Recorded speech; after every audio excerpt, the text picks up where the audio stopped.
Welcome to the Deficient Vegans podcast. This is episode 49. I'm the muscle deficient vegan here with the protein deficient vegan. Do you want to say hi? Hello. Hi, everybody. So this week's topic is going to be around protein density. So this is the measurement that people get in fights about a lot on threads and the internet and Reddit and things like that. Not me, though. Never you. And it might explain why your peanut butter really isn't as high protein as you think. But your PB Fit could be. Oh, yeah. And then we'll have our myth of the week this week, which is that some people only eat humanely farmed meat. Tell me more. Yeah. But first up, new news. New news. So the first piece of news we have here is a sequel to the Billie Eilish saga. The drama keeps dramaing. Yeah. So last week we talked about Billie Eilish coming out and saying basically you can't love animals and eat them. That caused a lot of controversy, a lot of discussion. Kind of the theme of our last episode was around some of those arguments. But people thought maybe she'd come out and apologize after she saw the backlash. Do you think she didn't? No. She doubled down. So yeah, she definitely doubled down. Do you want to tell us what Billie said? Yeah. So these are direct quotes from her Instagram story, I believe, right? Yeah. So in case you don't have Instagram or in case you miss the stories because they disappear after 24 hours, we're not going to make you go look them up. We're going to regale you with the story. This is a direct quote. So stay fucking mad at me. I really don't give a goddamn fuck. Go watch a documentary or two and some footage of what is done to animals you claim to love and what it does to the planet you pretend to love as well. If that footage was hard for you to watch, I encourage you to please take a look at yourself. Like, I am so tired of standing up for having empathy for living beings being controversial. Please continue to live in a constant state of cognitive dissonance and denial and try to convince yourself that you're not living a lie. Mwah. And then a kiss emoji. She also she shared some pretty graphic footage in her stories too, in between basically her text stories. So I saw a lot of people being like, I did not appreciate that she showed me graphic footage. And It's like, well, then you probably needed to see it. Yeah. I mean, I don't love seeing it on social media anyway, but she's approaching the non-vegan audience really with this statement. So that kind of thing can be pretty eye-opening. Yep. There was also another celebrity that kind of replied about her, not really necessarily directly to her, but it was more about people talking about Billie Eilish. Yeah. So Jamila Jamil, you might know her from the TV show The Good Place. Great TV show. Yeah. But she also posts a lot of political takes online and very, very feminist. Yeah. So I usually agree with what she says. Yeah. So I'm going to read her statement here. She says, "The internet is in an uproar about Billie Eilish making a statement that you cannot care about animals if you eat meat. She speaks to the abhorrent practice of how we treat animals, sentient beings, for our own nutrition. She's not wrong. More people should be raising the alarm on this. I commend her for caring so much and using her platform to raise this much-needed awareness for creatures that cannot advocate for themselves. But Billie is also young, healthy, and incredibly wealthy. She has access to the best food and a lifestyle where if she's too busy to prepare that food, someone else can. So she may not be in tune with how few people can afford good vegan protein that isn't highly processed, which is bad for people as the body can't digest it properly. This can cause havoc on the brain and body. Also, many people have health conditions where they literally can't tolerate vegan proteins. Many of them are very high in histamine. The many people living with mast cell can attest to this." Well, I feel like she could have done a little bit of research here before saying that unprocessed vegan proteins are the most expensive when they're actually the cheapest, right? Like your beans, your lentils, tofu, Vital Wheat gluten, where you can make your own seitan, those are the cheapest proteins, and they're not very processed. So yeah, not only the cheapest proteins, but one of the themes of our last episode was like the cheapest 1,000 calories you can get anywhere in the world are vegan sources. Yeah. Including these proteins. So yeah, I mean, this is kind of an odd take because somebody being wealthy doesn't really make them more likely to be vegan because, typically, like I posted a thread the other day that was like, I'm seeing arguments that vegan food is both like disgusting peasant food and the elitist food on the planet. Like, I don't understand where we're at on this. Yeah, I get a lot of both of those comments on my stuff. It's like, we don't want to eat that nasty, gross peasant food. But then some people will be like, well, you're like super duper privileged to be able to afford vegan food. And it's like, beans? Right. I don't know. Okay. Yeah. So speaking directly to like the kind of wealthy statement, there was a Gallup poll from 2018 that showed people with lower income are more than twice as likely to identify as vegan and vegetarian. And I would imagine that most of the time that's because they can't afford a lot of meat. So they Right. have to have more vegan protein sources. So this is like the diet you pick when you're on a pretty tight budget. Right. So using this as an argument, saying Billie's wealthy so she can be vegan, it just doesn't track. It's a little odd. Yeah. I think the health piece, there are definitely conditions or like multiple overlapping allergies that could cause a lot of challenges in eating like a fully plant-based diet. So I think that is a fair point. But yeah, the wealthy piece is kind of odd for most of the globe. Yeah. I'll also say processed vegan proteins can be digested just fine. The issue with processed food is usually like the other things that come along with it, like the salt and preservatives and other, random things. Yeah. But it's not a matter of like you can't digest it properly. Yeah, and that's also true with processed omnivore foods. Yep. Okay, so still a ton of discussion happening, which I think is great because it brings it to the mainstream. Like I'm seeing more conversations about veganism across like Threads, Instagram, TikTok. I'm seeing it a lot. What's odd is like I'm on Reddit a lot and I see, obviously I'm in a bunch of vegan subs, but like I'm seeing veganism being discussed across a lot of different subs I wouldn't expect to see it in. Yeah. So it's definitely reaching mainstream, which I think is a good thing. People need to be talking about this. Yeah. It's always good to have more discussion about it because I think people learn a lot of things they didn't know before, which is very helpful. And in this case, when you learn things, that is typically going to make you lean more vegan. I haven't seen a lot of situations where you learn more about food and nutrition and how the food works and how the farming industry works, and that makes you like want to eat more meat because Yeah, that's true. I mean just like the facts are usually and almost always in favor of a whole food plant-based diet, Yeah. whether that's environmental or like ethical or health nutrition. I mean, once you really start digging into the facts on those, all of those point you towards the whole food plant-based diet. Yep. So Yeah, it'll be interesting to see how this shakes out, and maybe we'll see like an upward trend in veganism and vegetarianism in the next couple of years. Yeah. Thanks, Billie. Cool. The next news item is that the Department of Defense in the U.S. awarded $9 million to a California startup called Biosphere to build portable bioreactors to produce gas-fermented proteins for U.S. Army rations. So these produce protein from air, water, and energy. And the fact that they're portable, it sounds like that you'll be able to take those out in the field when they're deployed and kind of create food from, effectively nothing, right? But by nothing, I mean air, water, and energy. So that's really cool. Oh, very cool. I wonder if one day we'll all have one in our backyard. Yeah. Creating little plant-based proteins from our little portable plant-based protein generator. Portable bioreactors. Yeah, that'd be pretty neat. That's really cool. Like some kind of bioreactor gardening. I wonder if there's anything. Yeah. I wonder if there's anything like that you can do now. I don't know. I want to know. Yeah, no, that's really interesting. It'd probably be pretty expensive since it's like pretty new technology. Yeah. But maybe we can make like a crappy version of it that would just help us. I'm a chemical engineer. There you go. What can't I do? Probably a lot. We're going to Tony Stark this thing. Tony Stark built this in a cave with a box full of scraps, and so can we. We'll keep you updated on that. And then next up, Beyond. Used to be Beyond Meat. Now I guess Beyond. I don't know if it's official yet. Anyway, they had a 15% decline in sales in the first quarter this year. They're hoping that their new protein drinks and their new mycelium steaks will help turn that around. If they're betting on the protein drinks, wow, I don't know. I don't know. I think we need a new something else to bet on other than those protein drinks. I hope they turn it around, man. Yeah. I've seen some pretty bad takes about Beyond is super expensive and that's why people won't buy it, and Beyond is like a shitty company overcharging people and being greedy. Yeah. But like everything I see like data wise is that Beyond keeps losing money, and like I don't think they're overcharging you. I think like that's just how small companies are that aren't subsidized by the government, right? Where are the government subsidies for Beyond and Impossible? We need government subsidies for Beyond and Impossible. But I do think important to bring up, because if you do like Beyond and you like Beyond products, you might want to go spend some money with Beyond if you want to keep them in business. Yeah. We really don't eat too many meat alternatives. Yeah, no, and that's one of the things, like these products, Beyond and Impossible, come up in like every conversation I have about vegan food.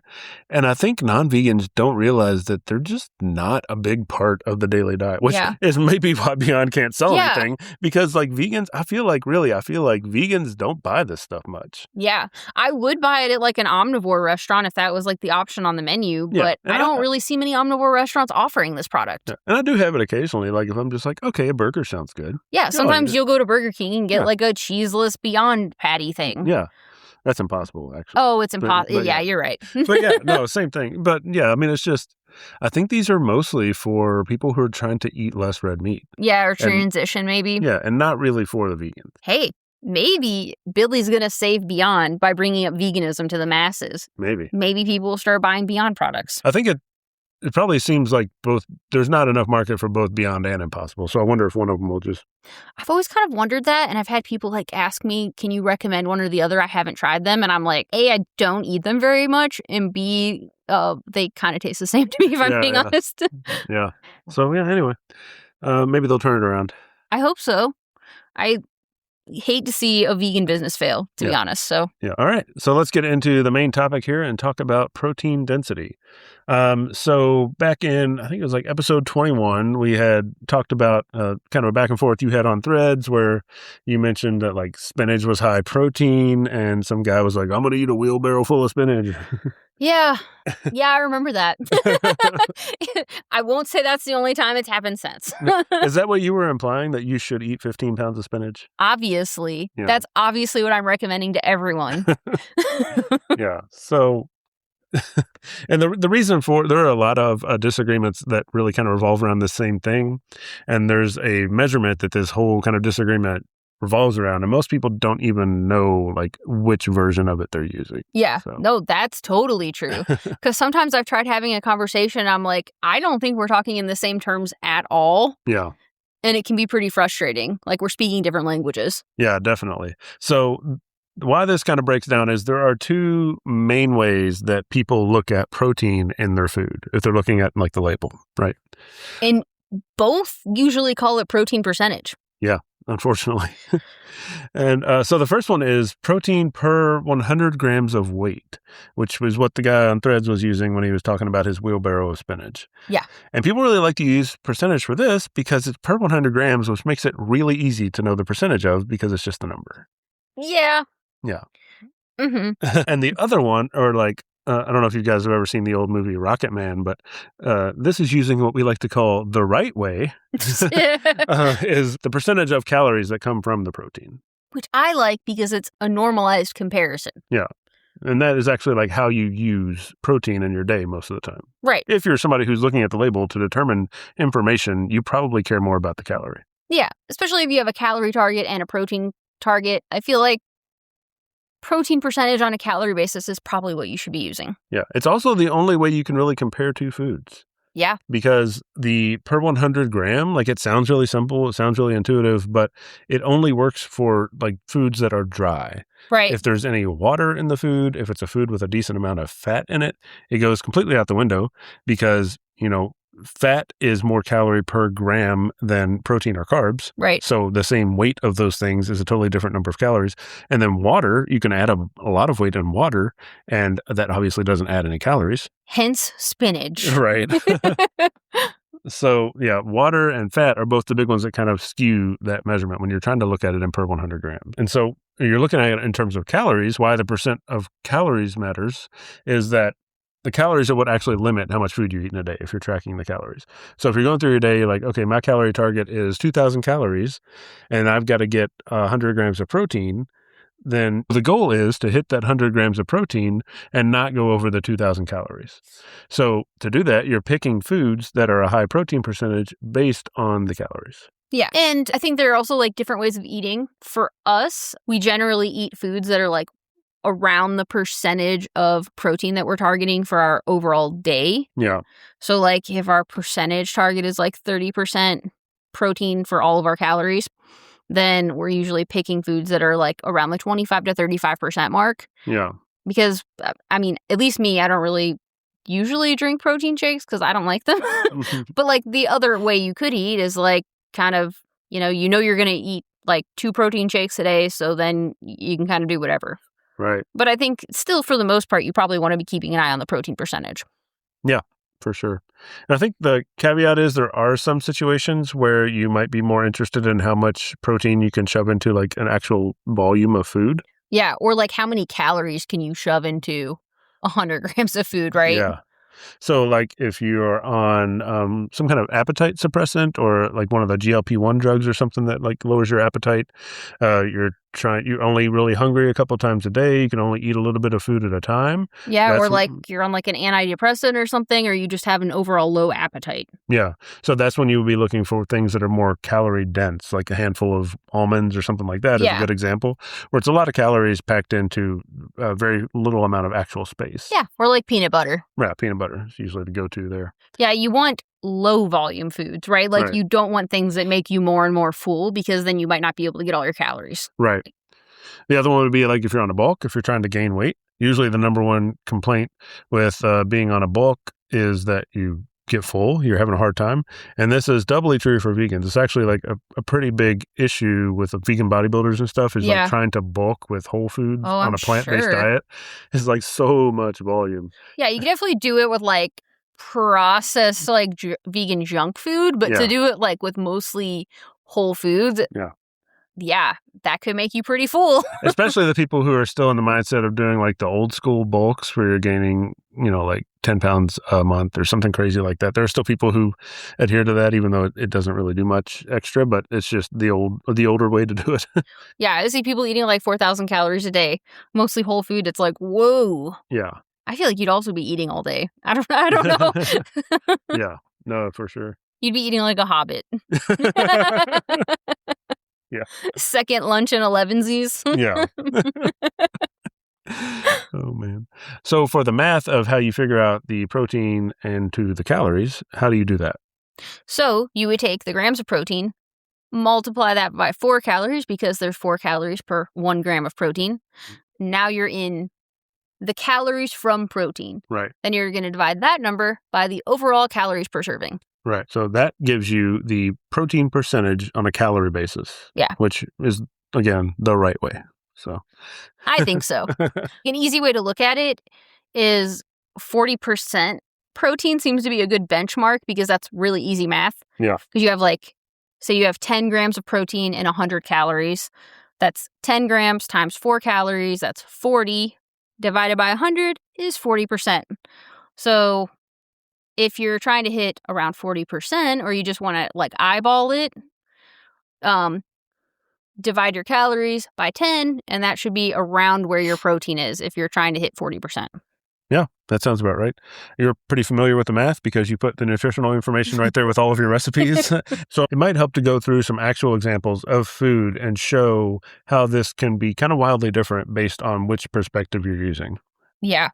Yeah. So the first one we're going to look at is spinach. We talked about the wheelbarrow spinach example. You really like to trigger me here, right? It gets the conversation going, Yeah, I do think spinach is an interesting one. Yeah. So spinach is 3 grams of protein per 100 grams of spinach. Got a lot of water. Yeah. But it is 52% protein by calorie. That's what I meant. Yeah. So if you look at it like some people do, and they're seeing the 3 grams per 100 grams. Yeah, then they're saying it's 3% protein. Right. And this is a very common opinion. This is a lot of people think about it this way. But, it's actually per calorie, which is the thing we care about, 52%, because most of the 100 grams of spinach is just water. It shouldn't come into the equation at all. Right. It's like it's a low calorie food, but it's not a low protein food, because the amount of protein you're eating is based on how much of the thing you eat. Yeah. Right? Like it's a high volume food, but it's not necessarily like low protein. Right. If that makes sense. Yeah, definitely. And I think that becomes pretty obvious when you go to cook spinach in a pan, right? Oh my God. Cooking spinach is a wild experience. You're like throwing an entire massive container that takes up like a whole drawer in your fridge. Yeah. You're throwing that into a pan, and then you get like 2 tablespoons of cooked spinach. Yeah. I'm like, I'll eyeball it and I'll be like, oh, I think I need about 10 handfuls. And then like it cooks down and it looks like there's like 4 leaves. Yeah. So then I throw like 10 more handfuls, and then it's like 5 leaves. It's ridiculous. Yeah. It's pretty interesting to cook leaves. If you haven't done it before, it's an interesting experience. Yeah. So yeah, I mean, that's one of the really strong examples, both because if you cook it, you get that visual, and because it's such a big, like, if you're thinking about it, 3% or 52%, like some people are going to say spinach is 3% protein. Other people are going to say spinach is 52% protein because of the way they read labels. Right. And I think like let's say like if you're on a calorie deficit and you're trying to hit a protein goal within a calorie target, spinach is a great option because it will keep you full. Yeah. Like if you don't have very many calories, it's going to keep you full. And then also, for me, when I'm like picking what foods we're eating, mostly because I don't like chugging protein shakes, I'll be making like basically choices on like every food. So like if I'm going to have a salad, I'm probably going to do a spinach base over like a romaine base just because it's got like quite a bit more protein when you look at it like also, on a protein percentage basis. Also a lot more nutrients, but right. But yeah, I mean, if you're choosing between two things that you're not really going to be able to taste the difference in anyway, why not go for the one that's higher protein? Right. So like when I'm suggesting it online, I'm more talking about like easy swaps you can make to like add in like just like a little more protein in every decision that you make. So like if you're eating a huge salad, that could be like an extra 10 grams of protein, and it's really not that much. You're not really going to care. Yeah. Definitely. Unless you just hate the taste of spinach, which Popeye would be disappointed. No, yeah. He's pretty strong. He is strong. That's his whole thing. All right. The next example here, also a kind of a water-based example, is soy milk. So soy milk, 3 grams of protein per 100 grams. Some would say that's 3% protein. Right. But it's actually, per calorie, 36% protein. And this is obvious. Soy milk is mostly water, and that's why. But this is funny because people will say that milk is a good protein source. Like dairy milk is a good protein source. Yeah. But dairy milk is going to have the same issue with like most of its weight is from water. Yeah. Also oat milk. So oat milk's interesting. It's a lot less, but it doesn't look like less. So the soy milk is 3 grams of protein per 100 gram. Oat milk is like a gram of protein per 100 gram. So you're looking at the label, maybe if you're looking at per 100 gram, you're like, okay, it's only 2 grams different. Yeah, what's the big deal? No big deal. But percentage per calorie, soy milk is 36% and oat milk is only 10%. Yeah. So it's actually a pretty big difference in the calorie content, but you wouldn't really know that by looking at the per 100 gram measurement. Yeah, this is where stuff gets interesting for me personally. Like when I am making recipes, like a lot of people will use oat milk or almond milk in the recipes, but I almost always use soy milk because it's got like 3.5 times the amount of protein per calorie as all the other non-dairy milk options. Yeah. So it's like those are like the little swaps throughout the day that like the protein really starts adding up, because it's like, okay, I get like 2 grams of protein from oat milk, a glass of oat milk, but I'm getting like maybe almost 8 grams of protein from a glass of soy milk. Yeah. So that's maybe 6 grams more. Yeah. With just a really simple swap. Yeah. And I also think I think it's interesting if you have a protein target and maybe you're trying to save money, it can get interesting to start comparing stuff on a grams of protein per dollar basis. And usually things that are a higher protein density, so like a higher protein percentage on a calorie basis, end up being cheaper on a grams of protein per dollar basis, just because they're packing in more protein on a calorie basis too. Right. Yeah. And also, we're saying grams for milk. That's probably mostly measured in milliliters, but for things that are mostly water, grams and milliliters are the same. And then the last one for kind of a water content that's pretty common is cooked black beans. So they're 9 grams of protein per 100 grams of beans, but by the calorie percentage, they're 28% protein. So it's, some people might look at that and say beans are only 9% protein, but they're actually almost 30% protein. And they'll use that to argue with you, and they're like, well, look at my steak. Right. Exactly. And that's where a lot of these actually come up, is when somebody who's like kind of comparing something to a vegan diet and saying like, vegan diets are low protein, look at this per 100 grams. But that's just the wrong way to look at it. So. Right. Which is like, to me, it's kind of funny because if you start comparing stuff on a protein percentage on a calorie basis, vegan food starts looking pretty good. Yeah. Because you're like, the protein percentage is about the same, but I'm going to feel fuller for longer. Yeah. Like, these are like higher volume foods that are going to fill me up. So yeah, that's why people eat salads, right? Like, it's like, oh, that's filling. I get like I'm eating like a pound of greens, Yeah. So now for a couple of examples that are more skewed by the fat instead of the water. Peanut butter is the huge one. So peanut butter is 25 grams of protein per 100 grams of peanut butter. So some people will be like, wow, peanut butter is 25% protein. It's not. It's not, because peanut butter is a lot of fat. So it's actually only 17% protein on a calorie basis.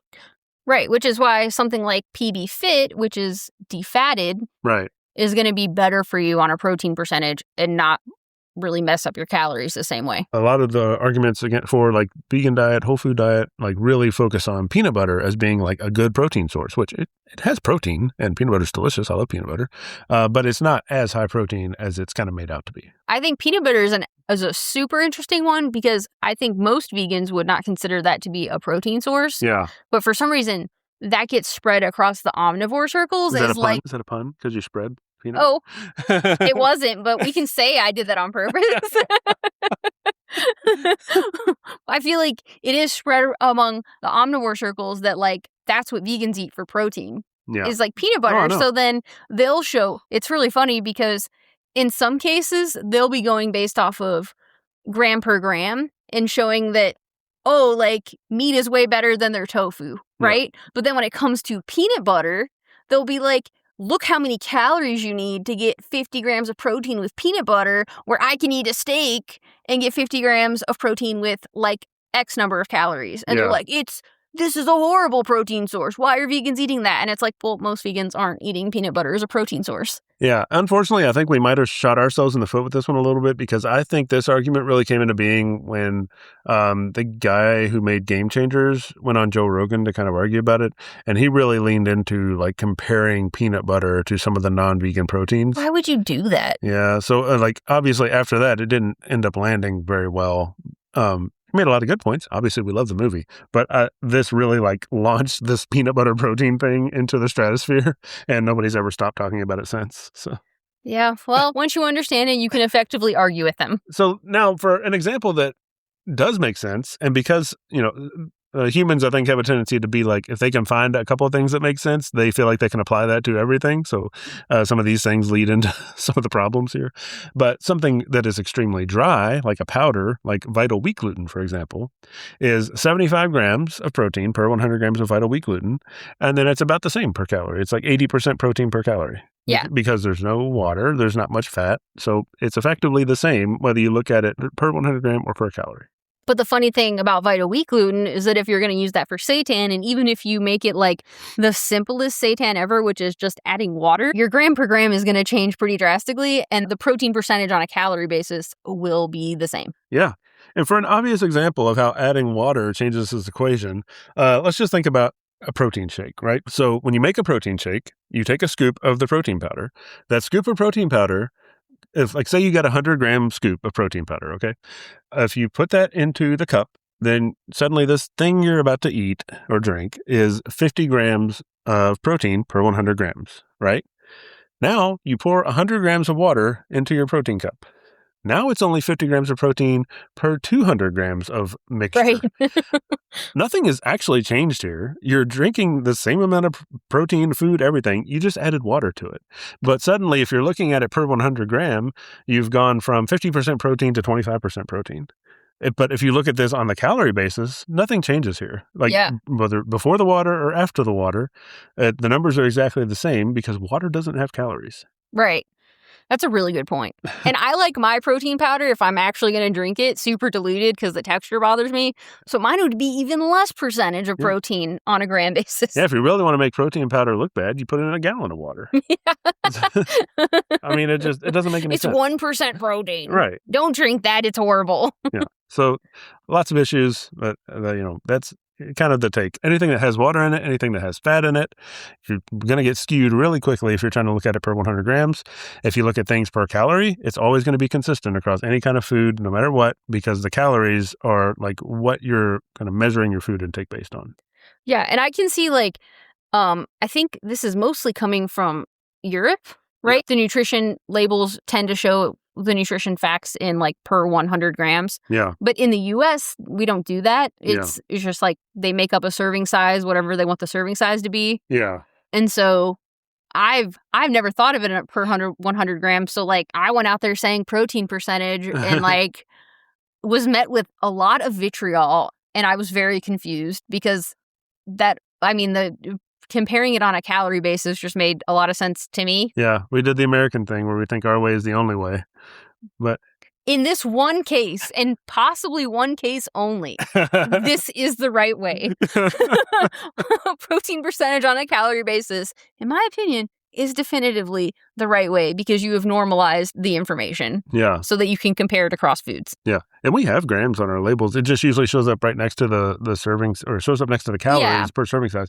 But everything's different. It's like this. Yeah. A serving of this is 32 grams. A serving of this is 48 grams, whatever. Yeah. It's like, serving size is a quarter of a cup or 40 grams. Yeah. And you're like, okay. Yeah. That's arbitrary. Right. But like serving sizes in general are arbitrary, right? Yeah. I don't know.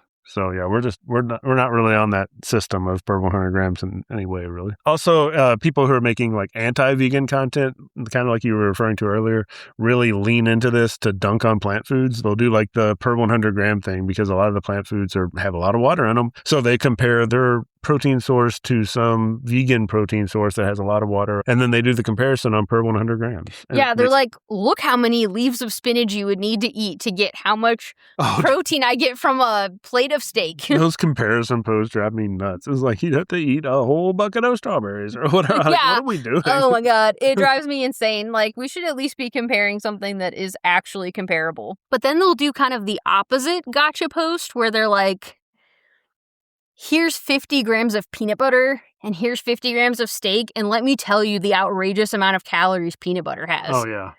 And I'm like, so you use the the grams basis against us, and then you also use the calorie basis against us. And using like the leanest cut of steak that people don't even usually eat. And the highest fat protein source for vegans. Yeah. It's never like a genuine comparison. Yeah. I would like to see them compare seitan to steak. Yeah. You know, on a calorie basis, because they're not going to do that. I think it's going to hold up pretty well. Yeah. Well, it's like 80% protein, right? Yeah. Something. So, yeah. Anyway. Yeah, and then sometimes vegan creators are kind of their own enemy here because they'll put out something with some cherry-picked examples and be like, spinach is high protein, and then just get absolutely decimated in the comments. Yeah, I mean, I've done that, but like when I do that, I feel like the implied thing is that this is a secondary protein source. Right, like, yeah. You wouldn't be just solely living on spinach. Well, that's never my intention. I think that's the thing. It's like you make a post like that, and then like, obviously, nobody actually thinks that you're saying, I know, eat spinach all day to get your protein, but they're going to jump on that and use it and say, oh, look at this silly vegan. They think you can just eat spinach for protein. It's exhausting. Yeah. It really is. Yeah. So you get caught up in those arguments, and it just kind of cycles, and nobody wins. Luckily, for the most part, you're not having these conversations in real life. Oh, yeah. I feel like, for the most part. Yeah, because nobody would talk to you like that in real life. Because they, like... Yeah. It's just so disingenuous that people don't really do that in real life. Yeah, I feel like I've definitely had people ask me, where do you get protein? And I've also had people be like, so you just eat salads all day? But when I respond to them and I'm like, here are the things I eat for protein, and I try to give some like percentages, examples of like how that compares to omnivore food, they usually just go, oh, okay, didn't know that. Yeah. They're not like vicious like people online. People online are wild. Yeah. Now they might turn around and make a little tweet about, I talked to a vegan today. And they're so stupid. It is what it is. And then a little bit of marketing trickery. High protein shows up on the front of the bag a lot of the time. The advice is always to start by looking at the back of the package. Don't even bother looking at the front. But, a lot of those high protein claims are made for reading it based on per 100 grams because they are well aware that people see high protein per 100 gram and think something is actually high protein. Right, because you're not going to go do the math and see how much protein is in the calories. Yeah, a whole category of marketing that exists because math is kind of hard. Right. Which, it'd be nice if they just put the percentage of calories that come from protein on the back too. But they're not going to do that for you because they want to sell you things. Yeah. It can also be misleading because it can be kind of high protein in the context of what it is. Yeah. Like we dunk on Lenny and Larry cookies a lot because they say they're high protein. But, I think the meaning there is like, we're high protein for a cookie. Right. Which is fair because cookies, for the most part, don't have protein. Right. So, like, yeah, maybe you are 16 times higher than a normal cookie in protein. Yeah. But it might be interesting to know that Lenny and Larry high-protein cookies are not really that much higher protein than something like a Reese's Cup, which is obviously not marketed as high protein. Yeah. So, like, a Lenny and Larry cookie, one of the more popular ones, the chocolate chip one, the really big chocolate chip one, for 440 calories, it's only 16 grams of protein. Yeah. Which is like 14% protein on a calorie basis. Right. And what's a Reese's? So a Reese's, you actually get 10 grams of protein for 420 calories. I don't know if this is for a plant-based one. No, this is for a normal one. Yeah. So the plant-based one's probably going to be lower. But the point is, that's 10%. Right. 10% versus 14% when Lenny and Larry is saying, like, oh, it's a great source of protein. And, like, Reese's doesn't have anywhere on theirs that theirs is a great source of protein. Not only in Lenny and Larry saying theirs is a great source of protein, they're sitting in the store next to the protein bars. Yeah. Like, they're saying this is a high-protein, fitness-oriented option because of, like, where they place themselves. Yeah. But it's slightly more protein than a Reese's Cup. Yeah. Not saying it's not a good option, right? Yeah. But, like, just saying when you do the math, you can tell, like, marketing is happening. Right. Same with, like, protein Pop-Tarts. Now, they don't have any vegan ones, but we looked at the back of the box. Yeah. We didn't buy the box. But for protein Pop-Tarts, you get 10 grams of protein for 380 calories. So that's, like, also 10% protein, so the same as a Reese's Cup. Yeah. But they're like, we're protein Pop-Tarts. So if you're eating protein Pop-Tarts, you could just eat Reese's. Yeah. Vegan ones, the plant-based Reese's. Yeah. And also don't eat the protein Pop-Tarts because those are also not plant-based. And probably not that good. Yeah. These are just examples. But yeah, so I mean, there's a lot of marketing trickery, misleading things, especially around this whole high protein thing and what they put on the label and stuff like that. So you really got to flip it over, read the label, do a little bit of math if this is something that's actually your thing. If you don't care about how much protein's in something and you're just like, I just want protein Pop-Tarts. Okay, yeah, have at it. Ignore the whole thing. That's fine too. So kind of to recap, 2 questions you should ask about any food if you're trying to hit a protein goal, understand the protein, is like what percentage of the calories are protein and what's the rest of it? Is it water? Is it fat? Is it sugars? What else is in here that might skew the volume or the protein per 100 grams? And so the mental math to do the protein thing is the protein multiplied by 4 and then divide by the number of calories in the serving. Yeah. So if you know your protein percentage target, like you have your calories and your grams of protein you're trying to hit on a daily basis, you can get your protein percentage target for the daily basis from there. And then you can try to target foods that are like plus or minus 5 to 10% of that target. Right. So if your protein target for the day is like every day I try to get 30% of my calories from protein, mostly try to find foods that are like somewhere in 20 to 40% protein. Yeah. Yeah. And maybe that changes if you're someone that just wants to chug protein shakes and kind of YOLO the rest of the day. Yeah. Yeah. I mean, you could just be the person who wakes up, slams 150 grams of protein and shakes, then you do whatever you want the rest of the day. You do you. And then for the marketing piece on products, like in the store or wherever you're getting them from, it's important to look at the actual label on the back and not the front. So what are some tips for recipes you might find online? Yeah. So I think the same way that you see marketing on products in the store, you'll see that with people making recipes online. A lot of people will call things high protein, even if they're kind of like 10% protein, kind of like a Reese's. So things you can look for is if the person saying this is a high protein recipe does not share the nutrition facts, either in the caption, like if you're watching a reel, or on their actual recipe blog, that's kind of weird.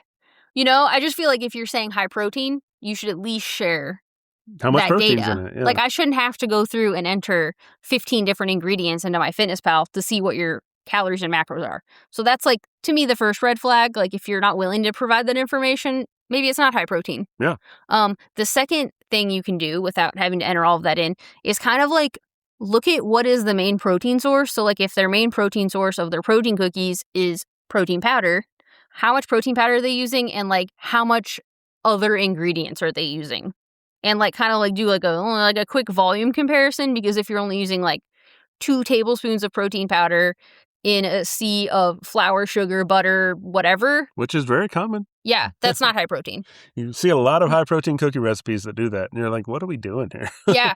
I mean, the thing is like, kind of like you said earlier, for a cookie, it's high protein. Yeah. You know? But, like, and I think it really comes down to, like, people call different things different. Yeah, like, people have different definitions in their head. Because, like, yeah, for a cookie, even if it's 10% protein, like, yeah, I guess that's a very high protein cookie. Yeah, highest protein cookie I've had. So. Right. Yeah. So, like, it does get a little confusing, but, like, I would say if you're serious about hitting a calorie and protein target, it is important to kind of look through some of the gimmicky things that we call stuff and just kind of figure out, eyeball it. Does it look like it's going to be able to work with your thing? Yeah. If the protein source is peanut butter, you know what I mean? Right. Yeah, that's probably not going to be what you're looking for necessarily. Right. It's like, well, but it is going to be delicious. Yeah. And sometimes you just want to eat delicious things, and that's fine too. That's true. So yeah, if you're trying to figure out, what you want your protein target to be, we did an episode on that, episode 41, picking your protein target. And I've also got a blog post about it on the Muscle Deficient Vegan website. If you're looking for recipes that are somewhere in the neighborhood of 25 to 40% protein, go to the Protein Deficient Vegan website. That's basically the whole thing. Yeah. And I put the nutrition facts on like the front of the recipe thumbnail, basically. So you don't have to click on anything that's not going to work for you. Also, better than that, all your recipes are in MyFitnessPal already fully populated. So you just search the name of the recipe and you've got all the nutrition facts in detail. I was going to have to enter them anyway. So now we can all use it. Cool. All right. Let's move on to our myth of the week this week, which is that some people only eat humanely farmed meat. Yeah. So I'm seeing this a lot on Threads because I think the vast majority of people agree that factory farming is pretty evil. Yeah. I do think, like, even omnivores, I think just, like, the normal person probably thinks factory farming bad. Yeah. Right? But I think the normal person also doesn't really understand how widespread factory farming is. Yeah. There are people, and I think this section is mostly for people who are not vegan, but they've got a line in the sand for themselves that are like, okay, this is what I think is humane farming, which, we disagree with in general, but there are people who think there's a method of humane farming animals, right? So the problem is that they're not actually getting from the store even what they think they're getting. Right. So they're kind of violating their own rules without even knowing it. Yeah. So I want to start this with saying we are vegan, so we don't really think there is an ethical way to eat animals, period. But if you're seeing these kinds of statements like on Threads, on social media, if you're talking to family and friends that are kind of saying like, I only eat ethically farmed meat, we're going to share some data to counter some of these discussions, just so you have all the facts. Because, I do think there are people, like we kind of talked about in the news, right? The news section, there are people that maybe have like medical conditions in which they can't eat a fully plant-based diet. And those people, maybe they want to be vegan. Yeah. And like they're trying to do the most harm reduction they can because they physically can't eat a plant-based diet. Right. So here's some information around that. Like maybe you just don't know. Yeah. So we're just going to kind of share these details. But like ultimately, like I don't want to get it confused that we don't agree with eating animals. Yeah. Period. And I think there's, a big part of this is really not knowing what you're getting yourself into, because you said before that like you were vegetarian for a long time because you didn't really understand that the treatment of cows to make milk and cheese and stuff was inhumane. Right. Yeah. So I think this stuff is important. Now, I've been tone policed on various social media posts just because I tend to argue more with like meeting someone where they are and then countering those points because like I just think it's like an easier place to start from. Yeah. But like I do know there are vegans online that will just like they don't even want to go there. They come in and they say eating all animals is unethical, which I agree with. Yeah. But I don't know that that's always the most effective way to have conversations. I think it's rarely the most effective way. Yeah. So for me personally, like when I am trying to like go back and forth with someone, if we already have common ground where we both think factory farming is bad, like let's get that data in front of them so that they know that they are probably participating in funding factory farming. Yeah. And then like really the only option from there to get away from buying factory farming is probably going to be to limit your meat consumption. Yeah. Which I think all vegans can agree. We really want people to reduce their meat intake, so eventually we can stop eating animals altogether, right? Yeah, I think it would be helpful for more vegans to like kind of try to remember before they were vegan. Yeah. Because unless you've been vegan your whole life, like there was always a point where you didn't understand why people were vegan. And then like you slowly probably had to like break down your preconceptions one by one over time. And if somebody had come at you at that point in your life and been like very aggressive and just the black or white, you have to stop right now, blah, blah, blah. Like that probably wouldn't have worked on you either. Yeah. I think for me, especially, like, I was vegetarian for 20 years, right? And, like, I genuinely thought, like, I was doing basically the most for the animals that I could, and I was under the misconception that, like, basically dairy cows were treated nicely. Yeah. I know that sounds really stupid now that I know what I know, but I think, like, if I happened to stumble upon, like, a vegan thread and then somebody was just kind of said a blanket statement of, like, we shouldn't use animals. Yeah. I don't know that would have converted me. Right. Like, I would want to know what the data was. I want to know what the information is. Like, what about dairy farming is, like, inherently unethical? Yeah. You know, and I think having that information makes people think more. I think it moves conversation forward. Yeah, definitely.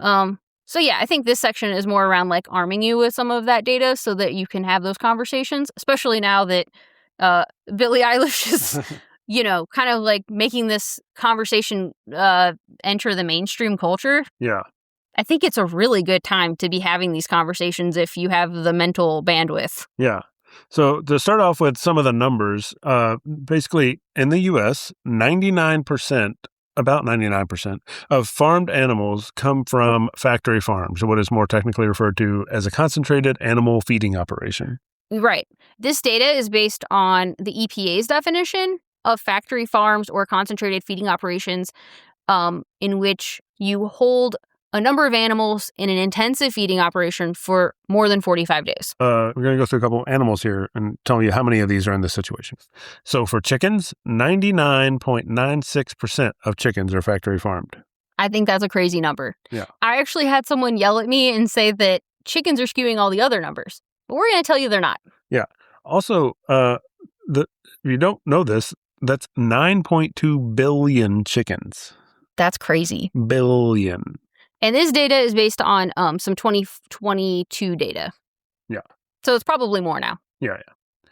99.8% of turkeys are factory farmed, 260 million of those.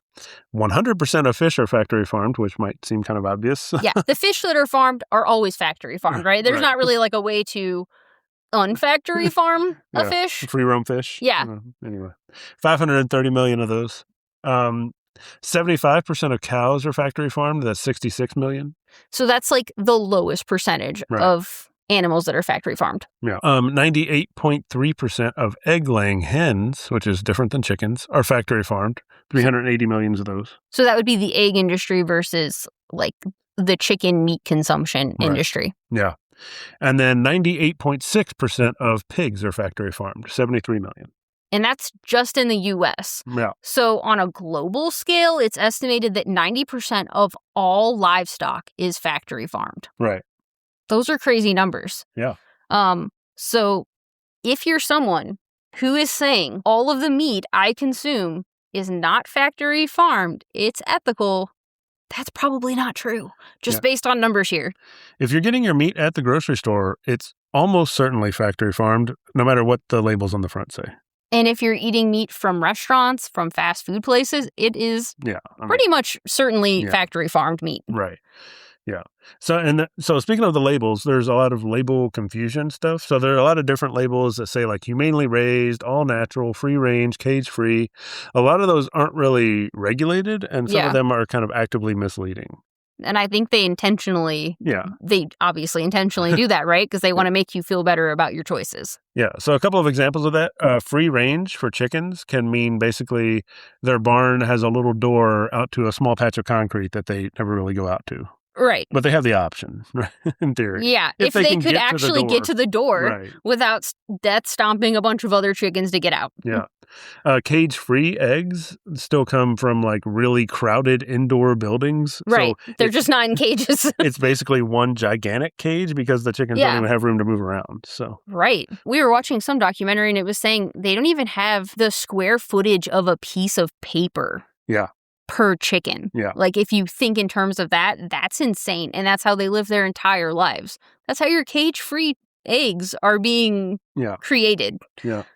Grass-fed beef doesn't mean like they live in a pasture all their life. A lot of grass-fed cattle are grain-finished.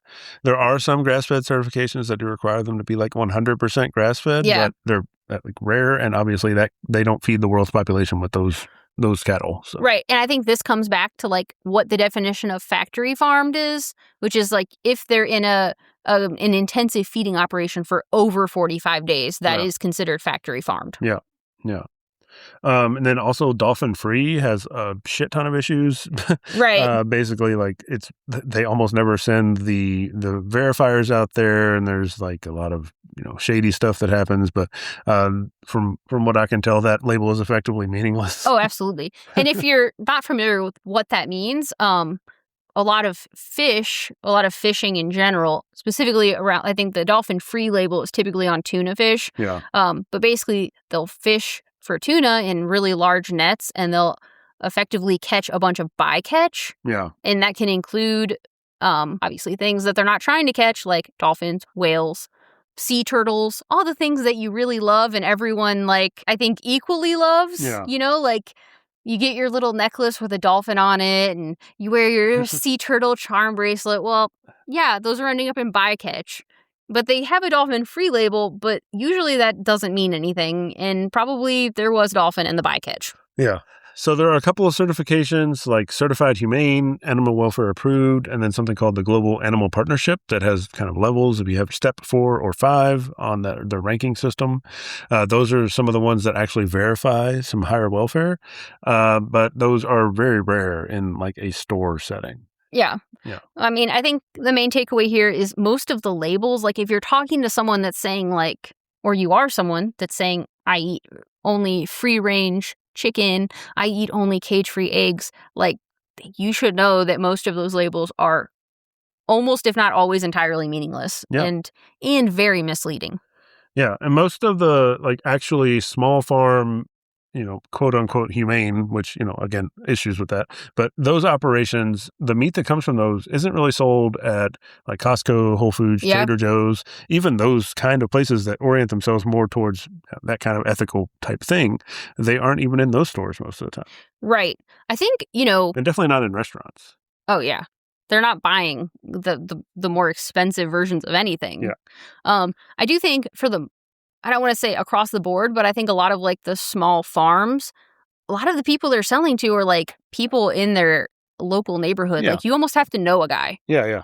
At least that's what I've noticed from people I've talked to. It's like they know a guy. Right. Not everyone knows a guy. Yep. If you don't know a guy, you're probably not buying one of these things. Yeah. If you don't have the option to go and like pet the animal that you're trying to eat, it's probably not a small farm, quote unquote humane operation.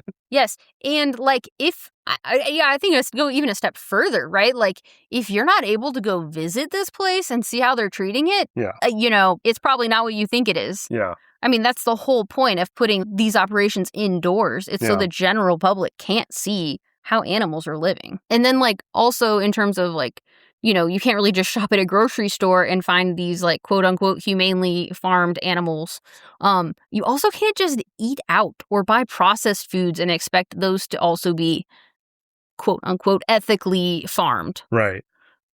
Yeah. I mean, like all the little things that go into different packaged foods or like toppings on your, food at the like the restaurant or whatever, all that stuff's going to be just mass produced, factory farmed options. If you're ever eating out, you're not getting away from factory farmed. Yeah.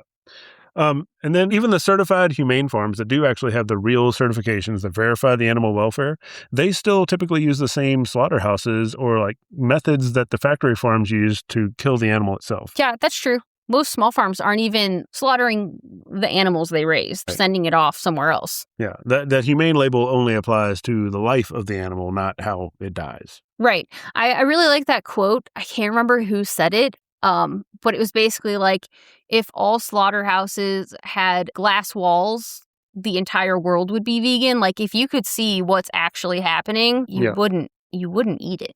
Yeah. I mean, the thing for me has always been like, imagine yourself as one of the animals on this farm, and like your human form or whatever. Like, would you want to be treated this way? Because I think, like, if I was on a farm and I lived my whole life and then I just died, I don't care if people eat my body or whatever. Yeah. But, like, if You naturally died. Right, naturally died, yeah. But if I'm, like, crammed into a small space, or even if I have a great life, but then they kill me when I'm 10 years old, like, Right. like, none of that stuff really tracks with humane to me. Yeah. And if you don't even want to go so far as to think of yourself in that position, if you've ever had a family pet, if you have a dog or a cat that you truly loved, would you want them to be treated the way cows, chickens, turkeys, pigs, fish are treated? I just don't think that you would. Yeah. I don't think you feel good about it. Even if they got to live on a pasture their whole life and have, like, you know, the best life ever where they're just kind of free roaming, but then you end their life like super early and send them off to a slaughterhouse, you wouldn't do that with your family pet. Yeah. Why are you doing it with other animals when there are plant-based options? Yeah. And one of the other issues, not even really related to the animal that ends up turning into meat, is like with their babies when they get pregnant. Right. Like, if the chickens are bad about this, like they basically don't keep male chickens. Right. So this is one of the things that I did not realize as a vegetarian. I had I just had a complete lack of knowledge as far as like what happens to male offspring in the dairy industry and the egg industry. That was just a black hole of information for me. I had no idea. Right. So like that's why I think some of these conversations are important to like actually bring up the details, because I mean, I think like dairy and meat propaganda is like so widespread. Yeah. And they try to make it seem okay for the animals, and I think you can be easily tricked. And if you're not in these spaces where you're reading about this stuff, I mean, you're just not going to like randomly stumble upon it. You know what I mean? Yeah. Yeah, I mean, this conversation is not really for people who don't care how the animals are treated, because you're not going to care about the details anyway. But for the people who like think they're doing the right thing even while they're still eating animals, there's a lot of stuff here that is not happening the way you probably think it is. Yeah, and I also think, you know, if you didn't care, you probably wouldn't be saying, I buy humanely sourced meat. Because it's more expensive. Why would you be doing that? Yeah, exactly. And so, I mean, if you don't know, kind of like you said, any male offspring in the egg industry, as soon as they're gendered, and it could be within hours of them being born, they're killed, and they're not used for meat, and they're not used for anything. Yeah. They either gas them or they throw them in a blender. Yeah. Which is horrific. But similarly in the dairy industry, since male offspring obviously can't be milked, right, and can't be pregnant. Yeah. What's interesting that maybe I think most people don't really understand is that so with animal agriculture, we have bred animals to do different things. Yeah. So with chickens, there are chickens that are specifically bred to have like more meat on them. Yeah. So that specific breed of chicken is the one used in like meat production. But then there's a different breed of chicken that just rapidly lays eggs. Yeah. So that specific breed of chicken is only used in the egg industry, which is why you can't raise, it's not, I guess, financially economical is what I've heard, to raise male chickens born in the egg industry, because they won't have the same amount of like meat on them as like the chickens used in the meat industry. Yeah. And then that's like the same for cows, right? So, or cattle. I guess cows is a feminine term, and I've been colloquializing it. It's always something. But yeah, so there's like dairy cattle, which are specifically have been, I don't want to say genetically modified, but like we've essentially engineered them to produce a lot of milk. Yeah. And like be more beneficial in the dairy industry specifically. And then like the opposite would be the beef industry, in which the cows have been bred to be better for the beef industry. More muscle, right. Like they get more meat, they fatten up faster, whatever. Yeah. So basically if you have a male calf born in the dairy industry, they're not going to grow the way a beef cattle would. Right. Right? So like they're probably not going to go in the same path as the beef cattle, which means that they could either be sold as veal.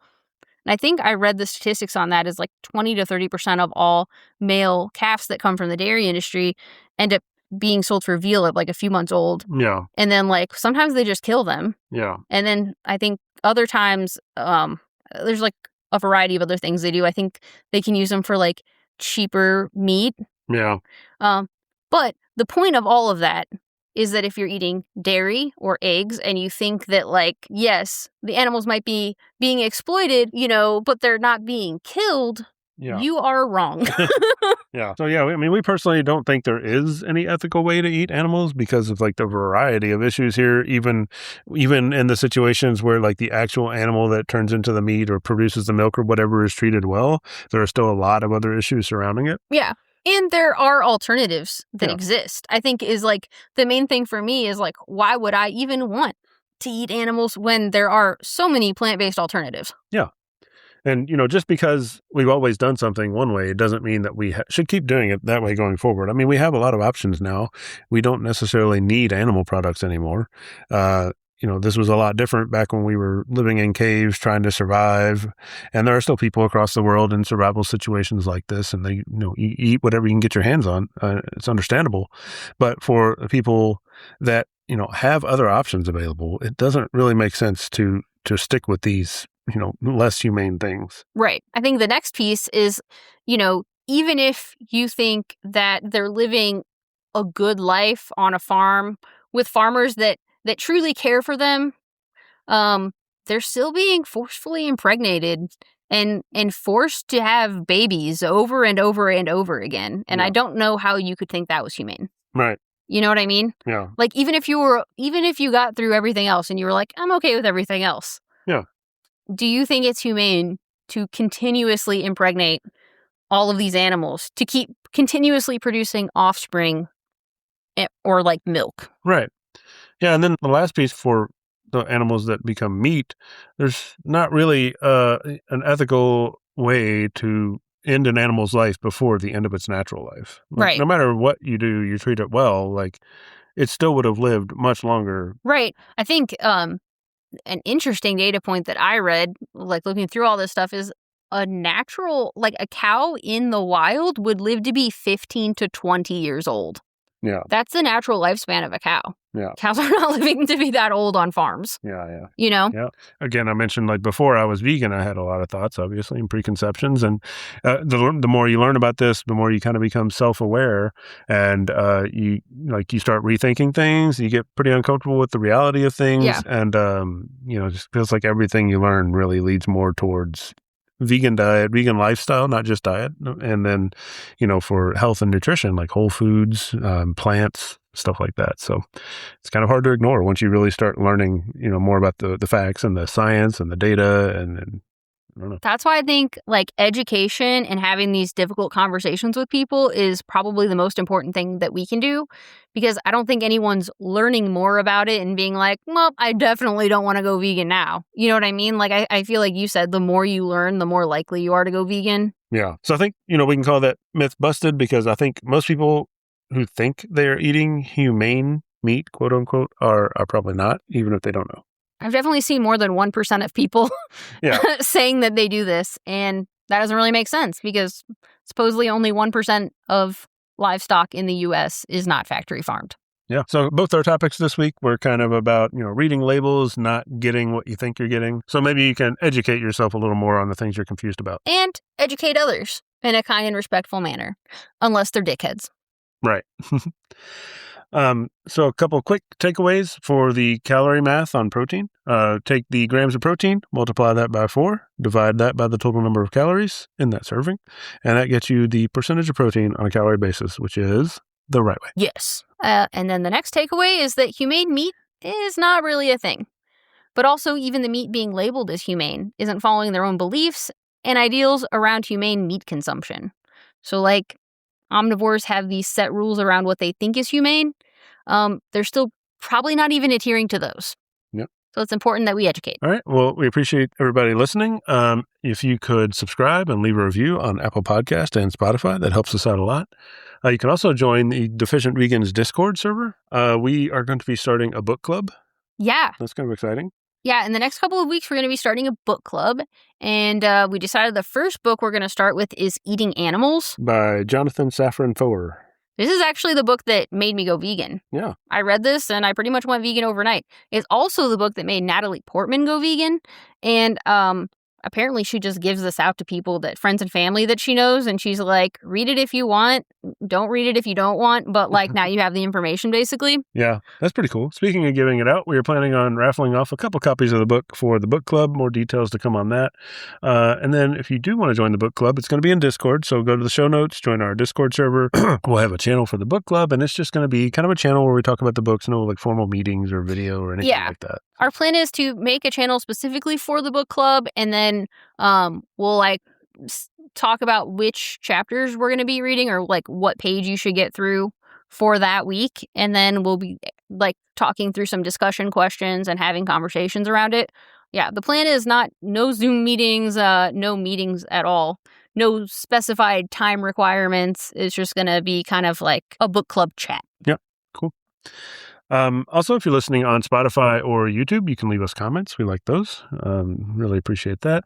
And then if you're looking for high protein recipes, check out the Protein Deficient Vegan website and social media down in the show notes. If you're looking for fitness, nutrition information, maybe online personal training, find the Muscle Deficient Vegan website and social media.